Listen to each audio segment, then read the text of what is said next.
The mantra is God is calling you to play a significant role in someone's eternal story. Now, every week I've done this, and I know it's annoying when pastors make you do this, but I want you to turn to your neighbor and say this to them. God is calling me to play a significant role in someone's eternal story. All right, let's do this again, and we're going to take it up a notch. It's a big deal. You ready? Take it up a notch. One more time. God is calling me to play a significant role in someone's eternal story. All right, welcome to normal Christianity. That is normal Christianity. Normal Christianity is us being so enamored and caught up in the majesty and grace of Jesus Christ that we cannot help but share how good He's been. That's normal Christianity. That's normal Christianity. I read a book, not just a book, I've read a few of them. But here lately I've read a book that I really liked. Todd Wilson is his name. He's actually from this area. His brother goes to church here. Really good book. It's called Real Christian. He wrote this. It's awesome. And I want to quote this to you. It's going to kind of be a theme this morning. Every time the Bible defines what it means to be an authentic Christian, it speaks in the language of the heart, about the heart, and to the heart. Okay? Every time the Bible defines what it means to be an authentic Christian, it speaks in the language of the heart, about the heart, and to the heart. Let me see if I can explain this a little bit. Imagine with me, pretend with me, that I was to walk into a restaurant by myself. I walk in, I sit down at the restaurant, and let's say that a waitress, now honestly, this didn't happen. I don't even know the last time I've eaten alone. I'm always with somebody or with my family. It's great. But let's pretend like I did. Walk into a restaurant all by myself, sit down at the restaurant, and the waitress walks over to me, and as she's walking over to me, I look up and I notice that she is beautiful. She's beautiful. So cute. Right? And as she's walking up to me, I'm sitting down and I'm kind of looking at the menu, and she catches my attention, and I'm looking down. Just pretend with me this is happening. I'm looking down, and as she walks over, she starts kind of talking back and forth, and as she's talking to me, it becomes clear from her body language and even like her eye contact, how she's looking at me, the questions and how she's hanging out longer, that she's more than just interested in being my waitress. Just pretend with me. And so I'm looking at the menu, and she's talking with me, and she's kind of being a little bit flirty, and she's getting me stuff, and hey, we had something extra in the back. I thought you might like it. You might enjoy this. And either she's really good at getting tips, or she's definitely interested in something more. And just pretend with me that I'm at the restaurant. Okay, this didn't happen. Just use it as an illustration. Let's pretend like she eventually comes up, and in conversation, she just asks, she goes, so are you with anybody? It's a loaded question. Now, clearly in this situation, I noticed that she is cute, because I said so earlier. And clearly in this situation that I'm making up, she is interested in me, at least at some level, because she's asking me questions about my relational situation. Now, I have a couple of ways that I can respond to this, okay? One of them, and this is probably the worst one, but one of them is in that moment, I care most about what she thinks about me. This would be one response. If I care most about what she thinks of me, I might just straight lie and say, yeah, cover up my ring, put it under the table, whatever. Yeah, I'm not with anybody. Kind of slide the ring off, put it in my pocket. I could straight up lie if I care most about her affection towards me. That's what's most on my heart. I'm enjoying this. I want her to like me. If that's primary one, objective, I might just straight up lie. There's another way I can respond to this. If I don't want to technically lie because I want to be a good guy, at least at some level, I might answer honestly, but do so in a way that kind of minimizes my marriage. Right? Like I might go, well, yeah, I'm with somebody right now, and and it's okay, but tell me more about yourself. Like kind of in my response, I could make it, I could tell the truth. So somebody asked me, well, did you tell her you're married? I could say, well, yeah, technically, yes, I did. But in how I said that I was married, it's pretty clear that I'm trying to bounce the conversation away to that and get right back into her. So I am saying, without saying it, I'm clearly saying my marriage isn't that important to me right now. And what I'm really curious about is more of you. All while telling the truth. Do you see it? All right, now there's a third way to respond to this. The third way would be that if in that moment my greatest desire is not her liking me, but my greatest desire is to celebrate my incredibly awesome wife. All right, if this is the primary objective in that moment, then what I might do is I might do something like this. I might go, yes, I am married and she's amazing. In fact, let me tell you about how we met. Man, we grew up together. We were kids and she was one of my really good friends and then we fell in love. And let me tell you about how I asked her to marry me. We walked outside, I had all my friends celebrate, had this big fireworks show. We built this loft up off the ground over the lake. It's actually a really cool story. I'll have to tell you sometime. And then I could go on and on about, and then we had kids, and when I had my first kid, I was really nervous because it came sooner than we thought. We wanted to wait 5 years to have kids, and Noah came after 3, and so I was really nervous about the dad thing, but it was really cool, and I could go on and on and on and just pour out all of my affection and love and admiration for my wife and my family. Now, in that moment, she might start to feel really awkward. Because she was like initially kind of flirting with me and asked the question, and my response is so strong towards my family and my wife that it makes her feel awkward, might even put her off a little bit. But if the primary objective is not her liking me, the primary objective, even in that moment, I am so locked into, she says, are you in a relationship? And my mind is flooded with the joy and passion and love that I have for my wife. I'm not even thinking, how is she going to respond to this? The only thing in my mind is, my wife is amazing. See, do you know that most Christians today actually live in like realm number 2 with their faith?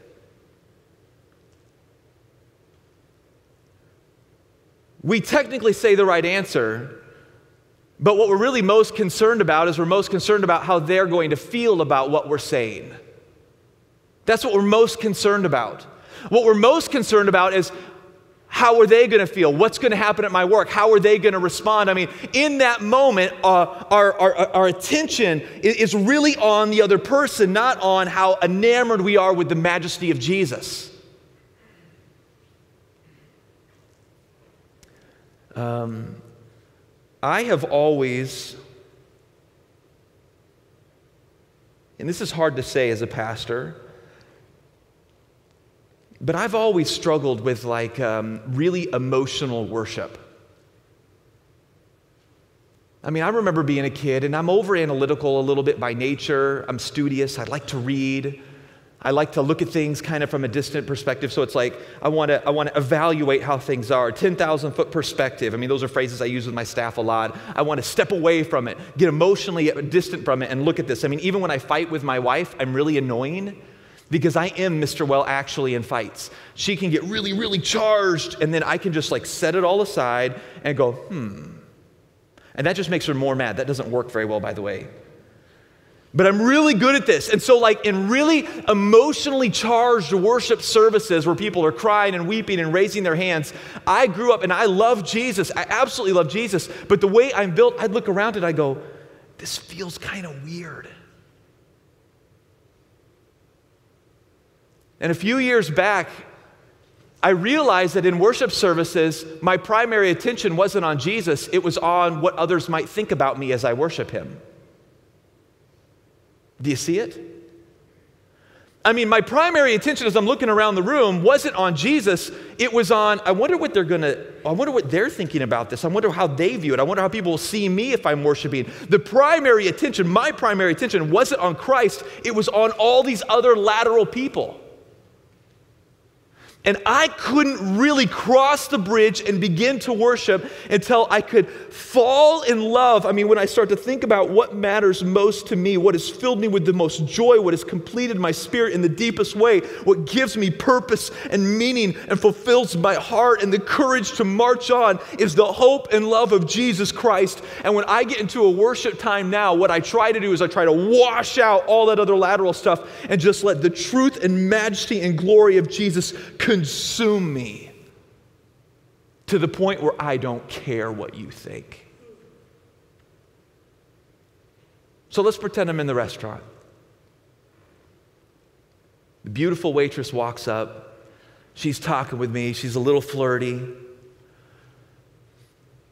She's got my attention at some level because I noticed she was pretty. But when she asks me about my relationship status, my mind and my heart are flooded with the beauty of my marriage. And I cannot help but share it. I cannot help. In fact, it's so flooded, there's no room for petty flirting attention. Great evangelism, I want to go back to this quote. I actually want to read it one more time. Every time the Bible defines what it means to be an authentic Christian, it speaks in the language of the heart, about the heart, and to the heart.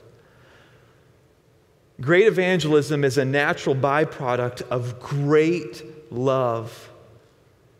It is not necessarily a natural byproduct of vast knowledge. This is why little kids can be dynamic evangelists and brilliant PhD Greek scholars can be terrible at it.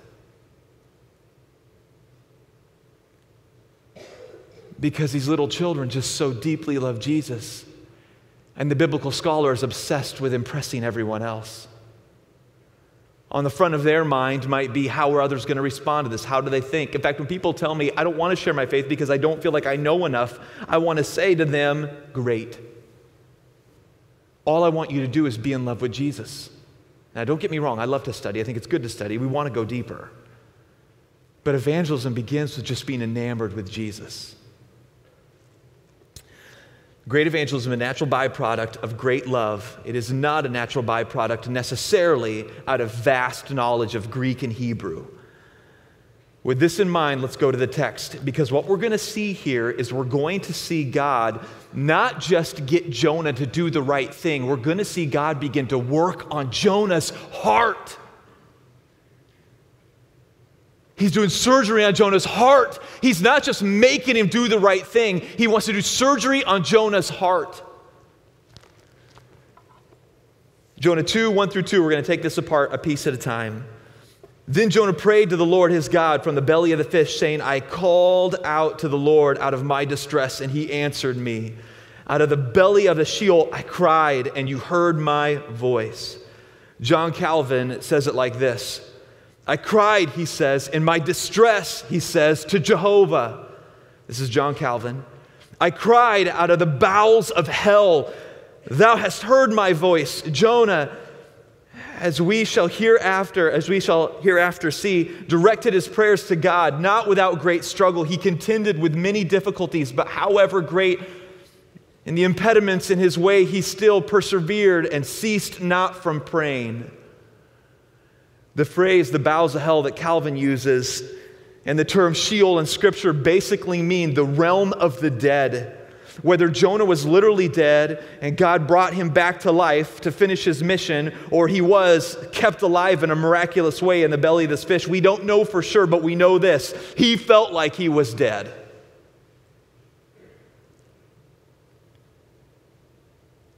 God very well could be killing Jonah's love. Now, this statement makes sense in the context of the previous weeks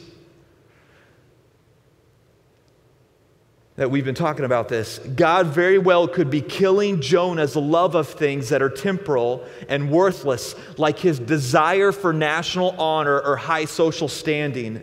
This call of God to Nineveh would deal a mighty blow to his Hebrew public approval.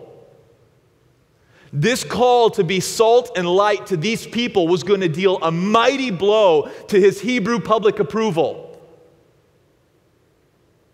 And in the belly of the fish, he had to wrestle with all these other things that he wants attention from, and then just truly being faithful to the call of God. That's what's happening right there in the fish. God is burning out his attention that he desires from all these other lateral things. What would it take for God to get a hold of your heart? I mean,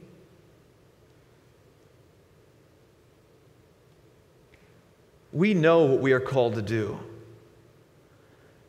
Matthew 20, 18, 19, and 20, we are called to go into the world, to make disciples.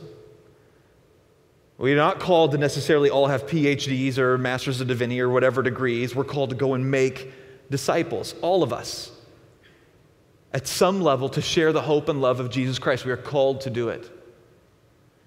But most Christians are that type 2 Christian where they'll say, yeah, I'm a Christian and I go to church, but tell me about you. We're going to bounce away from it because really at the core of who we are, we care more about social acceptance, getting good attention at work, having our neighbors, whatever it is for you, money, power, influence. And at the core of who you are, you care more. That has your attention more. And so when people ask you about being a Christian, you're not necessarily lying, you're telling the truth, but it's really clear to that person that your heart isn't in it.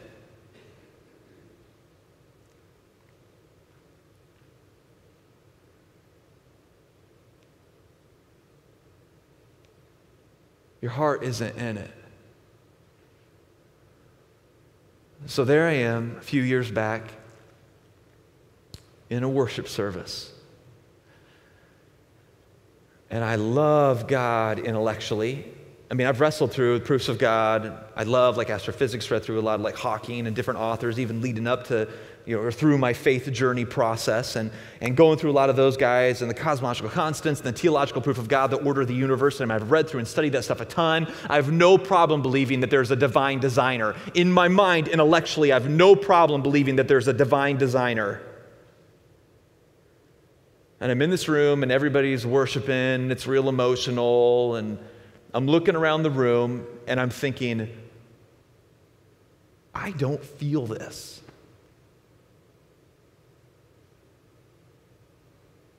Why? Am I just too nerdy of a guy?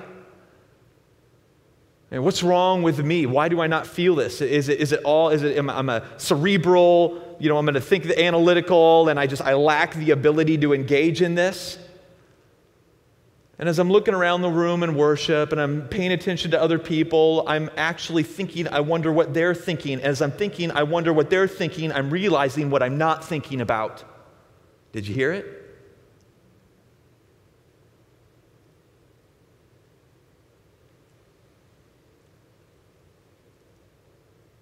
So I started to pray. God, you become so big in my life and heart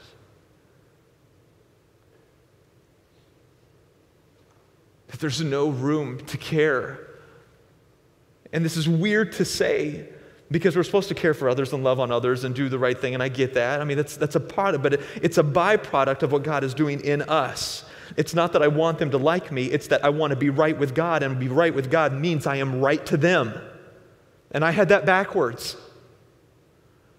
I cared too much about what they thought. I wanted them to like me. That's why I was doing the right things, as opposed to doing the right things because I'm so full of the call and majesty and glory of God that it is a byproduct of what God is doing in me. And I start praying, God, you just become bigger. I want to love you even more than when I first got engaged and I loved my wife. When I loved to go out, when we were first engaged and go out, it was fun to go out and she'd show her ring off and be like, hey, we're just brand new engaged. How cool is that? And there's a lot of other people out there, especially some of my single friends, because we got engaged and some of my friends were, and they're like, hey, good for you. But I didn't care what they thought because I was so in love with Leslie and I was so excited to marry her. I didn't care what the other people thought. And I realized I want my love for God to be even bigger than that. When people look at me, they're going, what is in you that is so deeply satisfied? I don't want to say, it's what Jesus did.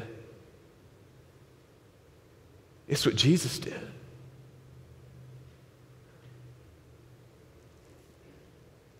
Jonah 2:3-4. For you cast me into the deep. Look at the surgery that God is doing. Look at the surgery that God is doing. For you cast me into the deep, into the heart of the seas, and the flood surrounded me. All your waves and your billows passed over me. Then I said, I am driven away from your sight, yet I shall again look upon your holy temple. It's so hard to translate some of this stuff. I wish we had time where I could lay out all of my work, the original language stuff and the commentaries. I wish I had time to go through it all because there's so much packed in this section of Scripture that's tied into these old ideas from literature. And I don't have time to go into all of it, but this is such a powerful piece of literature. The idea is that he desires to look upon, to look toward. It refers to an ancient practice of praying towards the temple, referring to 2:7, 1 Kings 8:30, 35-38, 42, Daniel 6:10. There's a bunch of scripture that supports this in ancient Hebrew literature. Jonah longs to look on the place where God is, to be enamored by it. So imagine in your mind, we don't have a really good context for this in our modern world, but imagine like maybe you went on a cruise, maybe you've been hiking in the mountains, but imagine some place where you've stepped out and you've looked at something beautiful. I mean, like big, beautiful, consuming, beautiful, like an incredible mountain range, or look over the sea, right? And you look over it and you're just captivated by it.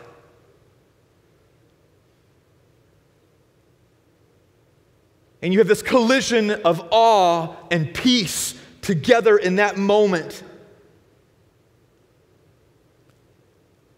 And for these people, when they look at this work in the temple and they think about what God had done, it was this beautiful moment where they're this collision of awe and peace as they paid attention to who God is and His nature. And if you pay attention to this text and look even deeper, you realize that what he's praying for is he longs to be in a place where he can be captivated by the glory of God again. All right, imagine in your mind being in a place where you are being further and further separated from who God is. This is really deep. You got to turn your mind on. God is love, joy, peace, patience, kindness, goodness, faithfulness, gentleness, self-control. Galatians 5:22 and 23. Imagine being in a place where those things, you're walking further and further and further away from them. God is order out of chaos, John 1. If you're into astrophysics, the cosmological constants, the order of the universe. God paints the stars in place, sets everything in motion. Maybe you look at this and you're somebody that walks outside and you see the beauty of creation and you're going, only God. God is order out of chaos. God is, maybe for you it's even like geology. You like to look at the earth and how things over time have expanded, how life evolves. And maybe for you it's that. I have no idea, but God is an order. He is order out of chaos. And so he longs to be at a place where he can sense that deep, rich order again. Because now he's in a place that feels chaotic. He longs to look at a place that has the hope of eternity. He longs to look at a place that speaks life because everything is in decay around him in the belly of the fish. Jonah longs to be in the presence of God, the place that is full of peace, purpose, life. He longs to be in a place that is in the presence of the byproduct of God's nature. He longs to be in a place where God is.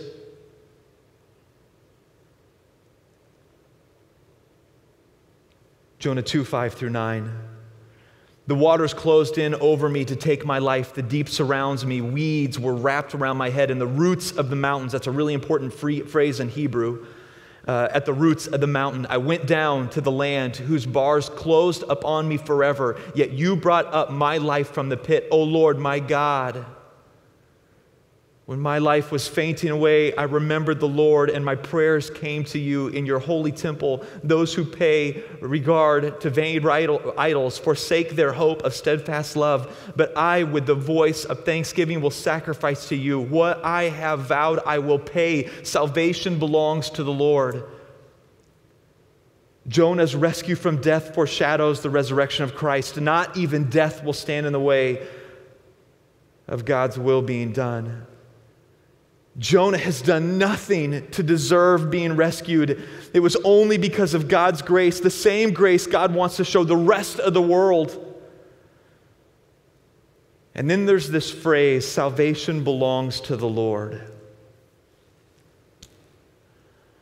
I love the way Crossway Study Notes says it. It says, the phrase salvation belongs to the Lord is Jonah's confession that God is the sovereign source of salvation. It is God.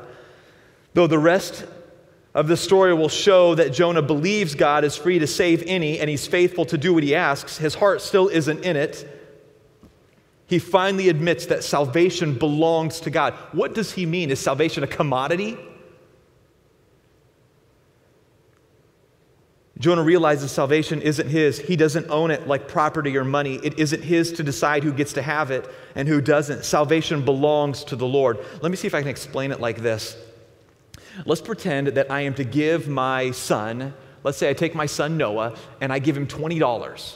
And I say, Noah, I want you to take this $20, and I want you to go to our neighbor who's there. I know they're really struggling financially. I'm making this up. They're really struggling financially, and I want you to take this $20, and I want you to give it to him. And let's say instead of Noah taking the $20 over, knocking on their door and saying, hey, I know you're struggling financially, here's some money. Let's say he goes, no, and puts it in his pocket. And then a couple of months later, I'm like, hey, son, how did that go? I discover, maybe talking to the neighbor, I'm like, hey, did you get that money I sent over with Noah? And they're like, no, we never saw anything. And so I sit down, I'm like, Noah, why didn't you give him the money? And Noah goes, I don't like him. He's an angry old man, and he yells at me for throwing balls in the yard all the time. So I decided, Dad, I'm going to keep that money. I'm going to keep it for myself. I'm going to put it in my own pocket. Now, Noah, love him to death, great son. I did give him that money, but technically that money really doesn't belong to him. He is only a steward of it. And he doesn't get to decide who gets it and who doesn't. I decide who gets it and who doesn't. It's my money. I put it in his hands. He is only a steward of it, and I gave him instructions to give it to that guy. And if he doesn't do it, he is living in sin, even though he has the money that I gave him. So what happens in this text, and this is so powerful, is God looks at Jonah and says, I call you to proclaim my grace, or salvation. I'm going to help these people. I want you to go tell these people about me. Go do it. And Jonah says, no.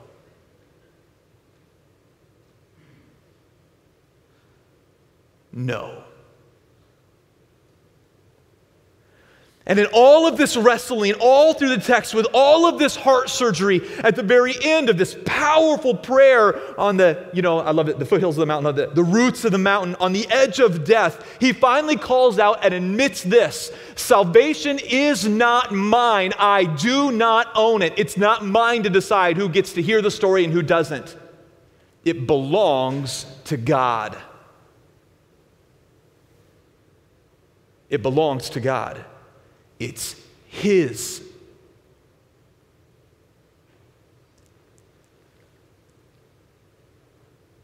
God is calling you to be light and to share his truth. And the block that you live on in that house, he has allowed it to happen.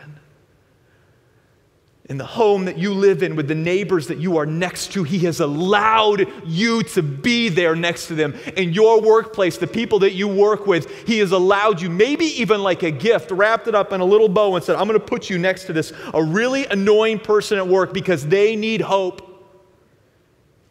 And you walk in and go, I don't like them. I'm going to keep my good news, I'm going to keep it to myself, and they just have to deal with it. And Jonah, in this prayer, says, salvation is not mine. And I'm telling you, It is not your choice to decide who gets to hear the hope of Jesus and who doesn't.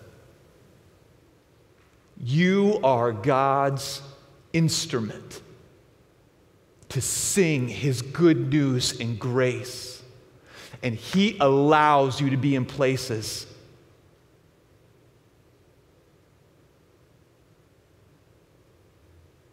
but salvation isn't yours. You don't own it.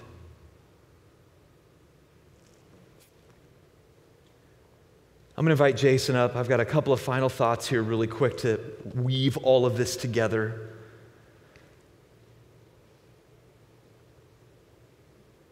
A few weeks ago, I was asked to help in my daughter's kindergarten class.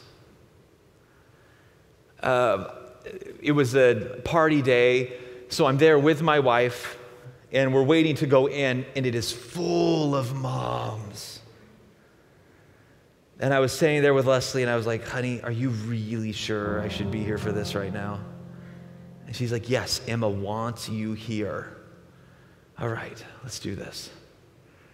It's so funny, man. I'll get in front of thousands even people. Crossroads, we had a huge preaching team, Monster Church, that's fine. But a class of kindergartners, whoo! You teachers, I love you and respect you. So I come around, walk down the hall, I'm getting ready to walk in. I walk in the classroom, and one of the kids looks up at me, and Emma goes, Daddy, and the whole class starts cheering for me. And I thought, what is going on? This one little dude, who was also named, I found out his name was Mike too, he came up and gave me a fist bump, and I was like, what's up, man? Gave him a fist bump. I mean, kindergartners, right? And they were like, yay, yay, and Emma's like, Daddy! And she waves me over, and I go over, and I give her a big hug, and she's so proud. She stands up next day, she's like, that's my daddy. And the teacher's laughing, and the teacher said, the last couple of days, she has been telling her class how awesome her dad is. And so they are so excited to meet you. So I'm standing there, the kindergartners are excited, picking boogers and knuckling me and high fives. It's wonderful. And I get all the hugs and the accolades. It was awesome. Now here's the funny thing about my daughter. My daughter has no idea of my credentials. She doesn't know the years I spent getting ordained or going through my undergraduate or graduate school. She doesn't know any of that stuff. She doesn't know or even care. She doesn't know the success I've had at the workplace. She doesn't know, she can't be like, well, Dad's been a part of these ministries and they've grown in this way. And she doesn't know any of that. She doesn't even care. All she knows is she loves Daddy, and she doesn't even care what you think. She loves her daddy. Now leave it to a pastor to walk away from that environment and go, that's a great sermon illustration. But I walked out there and I thought, man, the secret to this, the secret sauce to evangelism, it really isn't having all the right answers. That's not it. Now, I love apologetics. I love studying it. I love that stuff. I love that world. But that's not the secret sauce. The secret to sharing your faith is not being the most brilliant person or having all these degrees, that's not the secret to it either. Those things are important, but that's not the core. The secret is this.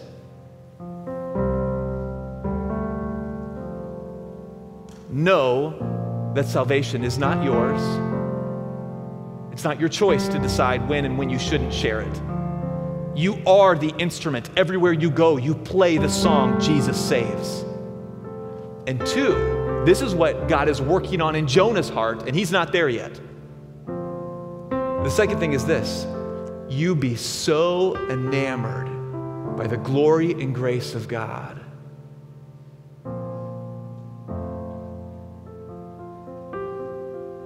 It doesn't matter if your coworker is a little offended by you. You're in love. It doesn't matter if your neighbor thinks you're a little crazy. You're in love. Of course you're crazy. Crazy people. When you fall in love, I get to do lots of premarital stuff. I have over the years, right? They come in my office, they're all crazy because they're in love. And when you watch a video of these people and they have their arms up and they're praising God, they are crazy. They're nuts because they're in love. And when my little girl, when I walk in the room and she goes, "Daddy," and the class goes, "Yay," and I'm thinking, what's happening? She doesn't care what others think because she loves her daddy. If you want to be an incredible light of Jesus Christ, here's the secret. Love him. And tell the whole world how good he is. Care more about your relationship with him than you do attention from any cute temporal thing, like a little bigger paycheck or a little more social influence.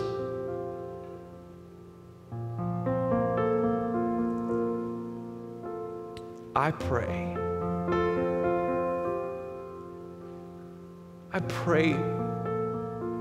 that God would become bigger to you. Bigger. That you would fall in love in a deeper, richer way. I pray that you can see how good he is. I pray that you could taste the satisfaction and hope of heaven. I pray that the natural byproduct of your life would be like a 6-year-old girl.